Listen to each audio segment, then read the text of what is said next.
Hi, I'm John Parker with Shooting Sports USA. We're here at the 2023 NRA annual meeting in Indianapolis, Indiana, with two people that need little introduction, Larry and Brenda Potterfield. Thank you for joining me today. Pleasure. Now, we want to talk about the MidwayUSA Foundation and everything that entails. Wow. How much time do we have? Brenda and I started in 2008, so it's not an old organization. It's all about kids and shooting. More kids pulling the trigger more times, I think, is how we positioned it as we got it started. But we realized that there would never be any funding for high school and college shooting teams. Winchester can't give all that money. The NRA can't give all that money. Where does the money come from? And it's not going to be public money. So we thought, well, then we need to build an organization that can gather money, hold money, and then give it back. So the MidwayUSA Foundation was created just exactly to do that, with every dollar we get going to a team, and going to a team on an endowed basis so that it's always held, and then each year the team can get back 5% of it. So, okay, that sounds pretty interesting. How do you get the money? So we started out with gifting a little bit of our money into the alma maters, high schools and colleges that Brenda and I and our families had attended, and that was the basis of money. And then we started building a database of all the teams in America. It's easy to figure out that there's 22,500 high schools and colleges in America. With the internet today, you can figure that out, 22,500. A little bit more difficult, but still not impossible to figure out how many of them have shooting teams, about 2,800. So 12 to 15% of all the high schools and colleges in America already have shooting teams. The MidwayUSA Foundation is not in the business of creating shooting teams, only helping communities fund them. So the community's already started the teams. You're just coming in and giving them a nudge in the right direction. One focus, just money for shooting teams. Held specifically in their accounts, a pretty savvy computer database. Every team has an account, has a document, and has money if they have money in that account. And we manage it for them. Goldman Sachs manages all the money. A pretty good investment team on the board of directors. Pretty aggressive plan to invest money, and then twice a year, the teams have a chance to ask for 5% of their money. Now, they can only get it once, okay, but they can apply for the spring semester or the fall semester. And of course, the idea is to help the teams have the money for the shooting season at the high school or college level. So, do you think that high school competitive shooters make better citizens? Brenda's going to respond to that. Absolutely. I believe that shooters and hunters are a group of people who are caring, loving, supportive individuals. When you see a shooting team and you see some kid that's down on his luck and can't hit a clay target if he tried, you see his team supporting him, and I think that builds a lot of character, builds the character in the people who are supporting this young person who can't hit a clay that day, but it also helps build the shooter who's having a bad day, and he learns empathy and learns what it's like to really have somebody care for him and support him. So absolutely we do. Those kinds of like life skills that, you can't get in many of, they can't be replicated in different ways. No. That was a good question. I knew Brenda could give you a great answer on that. And she did. So how have you seen the youth shooting sports landscape evolve over the last 10, 15 years? You still on that one? Sure, you'll finish up. I've seen an explosion of kids who, not only kids that haven't been shooting before, who don't have parents who can shoot, that didn't have a coach, that all of a sudden they have a chance to be on a team and to have a coach, But I've also seen them be able to pull the trigger more because they have funds to buy ammunition or range fees. And I also see them be more like a team because now if they have funds, they can buy jerseys. They can look like a team because they have vests that match and hats that match because they've got funds to do that. And so things are getting better. Oh, absolutely, things are getting better. So you think about how Larry and I went down to San Antonio to watch the Collegiate Nationals. And I hate to say I was there 24 years ago when our daughter shot, but I was there a long time ago. And the difference in then and now is phenomenal. They've opened more ranges. The kids are all more team looking. They aren't in their blue jeans and any shirt they could find. They wear hats that are matching. They are teams. And I think that to see that is, you have to think, we helped do that. They may have gotten money, they may not have had money to travel if they hadn't gotten funds. So they may have paid for that. They may have paid for ammo because the school won't pay for ammo. Our grandson shot and said that they had to get a check from somebody from the school because the school wouldn't pay for ammo. So they wrote the check to somebody and then that person bought ammo. So we feel like that we're helping make those kids have more money to become a team, to practice maybe a few extra times, to be more competitive. There are schools like Texas A&M that are always going to be on top, and Lindenwood that has buku money in at their college, and it's a sponsored team. But there are schools where you may have 5 kids who our money helped pay the way. Other than that, they would have had no money at all to go. So you feel really good when you go down there and see it today versus 20 years ago and the changes that have happened. And it's all thanks to... No, not all, but a big part of it. A part of it is what we're able to help them do. And when you start working together as a team, you start doing more than an individual can. I think one of the things that I would say is that 4-H shooting sports has been around for quite a spell. NRA has had youth shooting for a long time. The NSSF created Scholastic Clay Target Program, or expanded it. So youth shooting is not new. All Brenda and I did with the MidwayUSA Foundation is brought money to it. So yes, there's organization. Now there's money. The MidwayUSA Foundation today has $250 million of endowed money. That is, endowed means nobody can really get it. Every year, 5% of that money, 5% of $250 million, quite a bit of money, is available for those teams. Yesterday, the team might have been there, but didn't have any money. And a pretty unique fundraising plan. Almost always there's matching money, at least 1-to-1, sometimes 2-to-1, so that if a team will raise some funds and put those funds in the MidwayUSA Foundation into their account, the foundation has the funds to match it 1-to-1 or 2-to-1, and the foundation even can make it easy by having some type of a fundraising item that the team can get at no charge from the foundation. So maybe it's going to be a shotgun that they can have a raffle on. They pay nothing for the shotgun. They raise the raffle. We ask them to send back to the foundation at least half of it for their endowed account. If they want to keep the other half and use it for operations for this year, that's fine too. But it's really a pretty holistic approach to how can we help teams raise money, how can we help communities raise money for their teams, and how can we make sure that there's money tomorrow.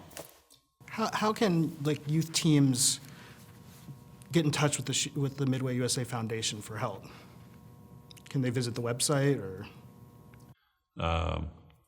This is what, 2023, so this is the modern world. Yeah. We couldn't have done this 40 years ago because there wasn't really any way to communicate. But the internet today is just, it's everywhere. So all these teams, you can go onto your cell phone and Google up MidwayUSA Foundation, go to the Find a Team link, and you can find your team right there. You can see how much money you have, how much money you're going to get when you apply for it. It's online application for the grant. It's really, really easy. And there's a staff of about a dozen people back at the MidwayUSA Foundation that you can call and talk to. Figure out what the plan is, raise money, get your grant. It's a pretty easy, very visible, very open organization is what I would say. Not only do we provide raffle items or items like that, we also have allow them the ability to print their own raffle tickets. And so we have a really good support staff with, here's what we want to do, here's what we want to raffle, what does the raffle ticket look like. We also have 5 regional directors, so we have someone in the Southeast, someone in the Northeast, that their names and addresses are on the page, and they can talk to specifically Ashley and on the West Coast if they have a question about a team or someplace that they can go shoot. Okay. So it's more than just money. There's a support system in place, too, to help youth teams. But only to help them raise money. Yeah. So there's lots of organizations helping build shooting teams. That's fine. We would have some Boy Scout troops that have an endowed account because they're pretty aggressive in shooting sports. We'd have several 4-H clubs, if you would, that have accounts in the MidwayUSA Foundation. The bulk of everything would be high schools and colleges. So Yale has a pistol team. Who would have ever known that? Have had for many years. They have money in the account. The military academies all have teams. So when you think about how many opportunities are out there, there's just bunches and bunches and bunches of them. But the MidwayUSA Foundation is just about helping them with money, by helping the communities raise money, and then providing that, let us hold it for you, keep it invested, give it back to you. You don't have to worry about the money or where next year's money's coming from. We'll make it easy for you to raise prizes, raise prize money, make it easy, easy, easy. So it's a wonderful little tool. It's fairly new. We realized in the 2008 discussions about the economy, these organizations are too big to fail, the national economy. So we said, gee, how do we make sure the MidwayUSA Foundation never fails? And we created an operational endowment for it. So there's about $50 million in that operational endowment that, again, is an endowment, spends off money each year for the foundation if the foundation needs it. So at the inception, Brenda and I provide all of the operating money for the foundation, but when we stop doing that, it's $2 million a year thereabouts. When we stop doing that, then there's this endowment that kicks in and guarantees that no matter what, there's always money for the foundation. And we thought, okay, well, if that's important for us, I wonder if it's important for Texas State Rifle Association. Well, of course it is. So we go to them and a whole bunch of other organizations that are state organizations, and we say, hey, here's what we can do. You guys have got $2 million in the bank that is your rainy day money. You give us that money, we will match it with the same amount of money and put it into the MidwayUSA Foundation. You can get it every year you want, only get 5% of it. But the whole idea is if there's money for Texas State Rifle Association, they are never going out of business because every year they can ask for money. All around the country, then, we have set organizations up like that where we have taken their money, put it into the MidwayUSA Foundation, the Goldman Sachs operating fund, if you would, and then they get that money back every year. So that's an important thing. That's a new mission because it was just for shooting teams, but Texas State Rifle Association is not a shooting team. It's an state organization promoting shooting and promoting youth shooting. Then we got another idea. We said, gee, the next pinch is coaches. We have a coach development fund that we created so that if you want to be a coach, and you can't afford to be a coach, or it doesn't make any sense that you should pay $250 to be a coach, to volunteer to coach a team, so you can get that $250 from the MidwayUSA Foundation just by applying for a coach training grant. Then the most recent thing we created is range development. So Texas State Rifle Association can send in a grant request every year. Hey, we'd like to put in 4 new trap fields, 4 new skeet fields, whatever they want to do. Bunker trap. They have to talk to us about increasing the amount of youth shooting. So we said, well, what are the constraints? The first constraint is money. After you get that constraint, some attention paid to it, the next constraint is going to be coaches on a volunteer basis. The next constraint after that's going to be ranges. So the organization's been there, the foundation's been there now for 14 years, but 3 missions, with the idea that we would even take another mission if we find out what it is, all associated with youth shooting. So yes, you need some money for your team. Yes, you need a coach. Yes, you need a place to shoot. All those things the MidwayUSA Foundation's involved in today, just because we should be. That's fantastic. I also think that it's important. There are a lot of items that we purchase to donate to the teams to raise money. We also have several industry partners who are giving product or major discounts to help raise those funds. So I don't have an exact list, it's on the website, but there are lots of industry people who are kicking, and they see the importance of these kids, and they're helping with that product for raffles. So in a way, you guys are bringing the whole industry together to help support youth shooting. Well, Trying to. no one can write the check. Winchester can't provide all the ammo, but Winchester can support it. And they want to support it.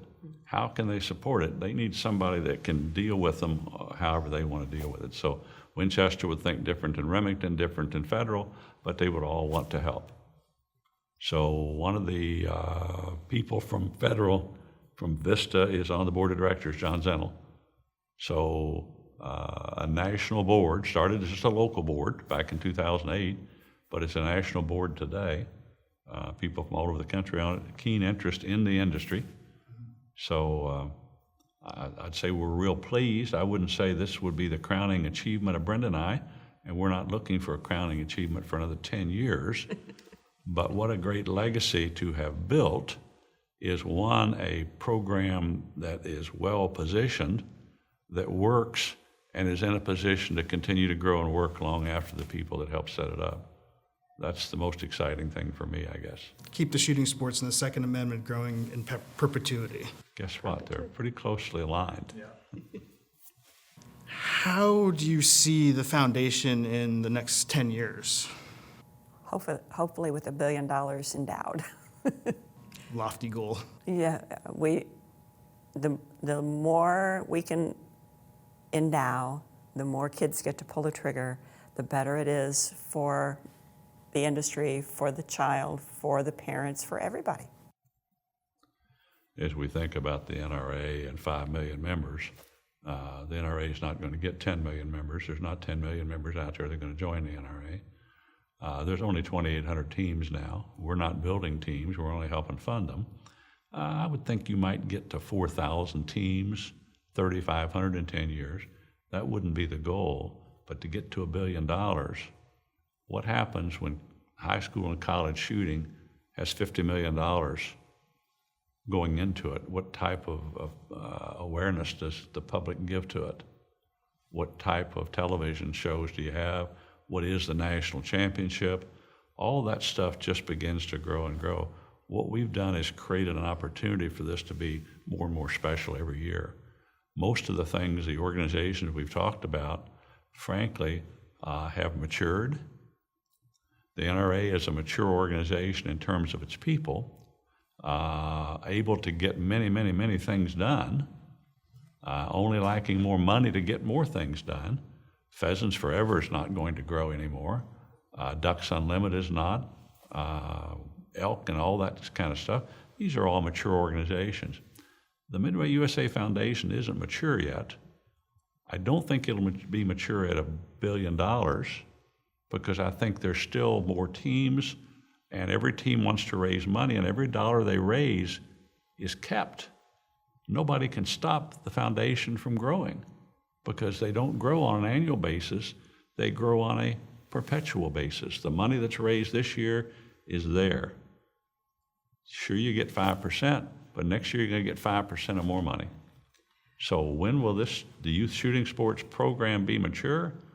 I don't know. I would think that's 25 years from now, not 10. But we'll still be smiling in 10, just like we are today. I think it's kind of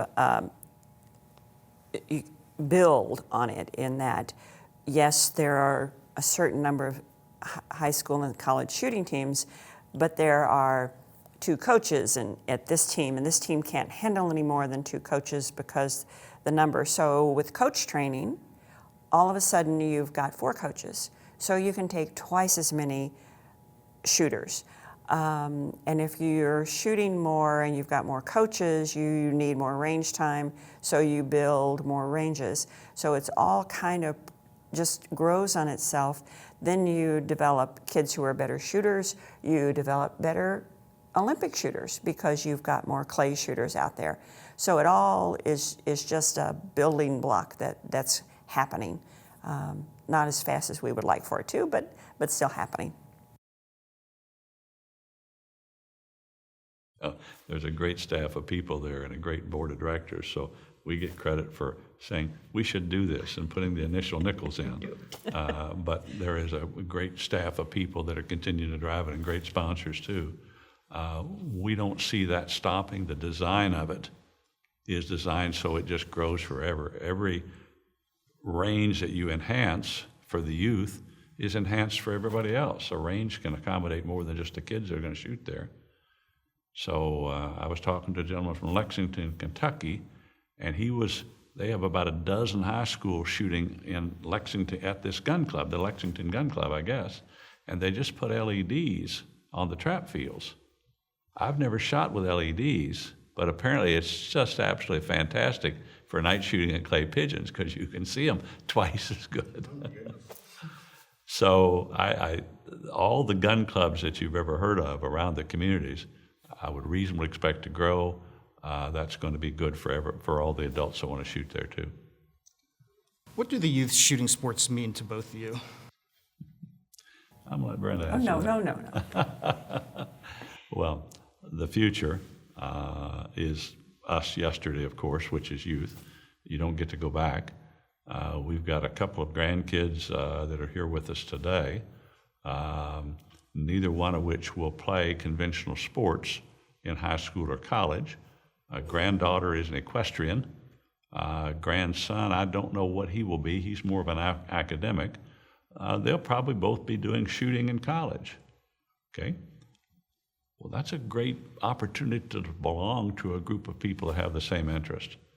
So our interest is in making sure that all the kids have an engagement, if it isn't in regular sports. But it's also about the industry, the shooting sports industry.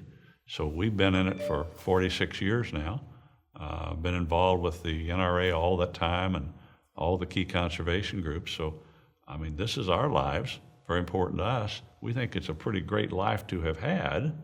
Why wouldn't you want your kids and grandkids to have it? And why wouldn't you want their friends to have it? So for us, it's just, what is America? What do you want it to be in the future? How do you want it to change it if you think you need to?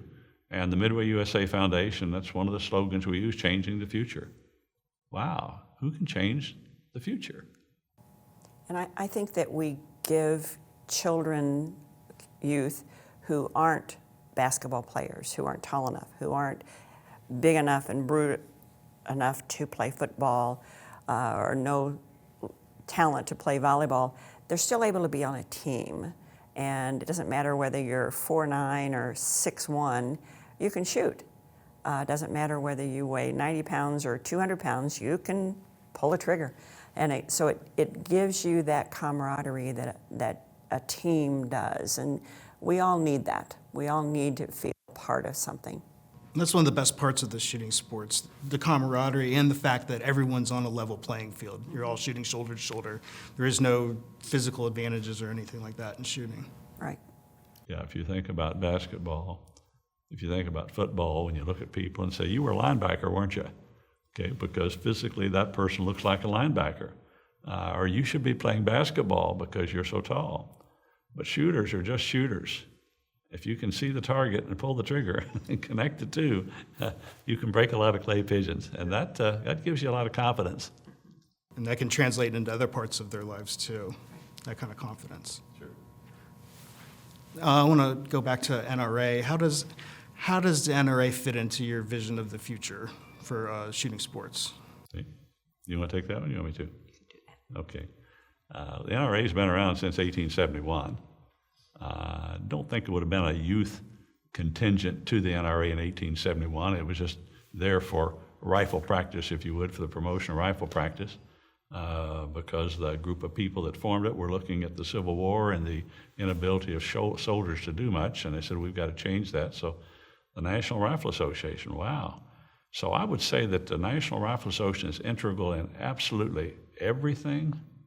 All the key conservation groups, starting with Ducks Unlimited in 1935, the National Rifle Association is important to Ducks Unlimited because if you can't own shotguns, you can't hunt ducks.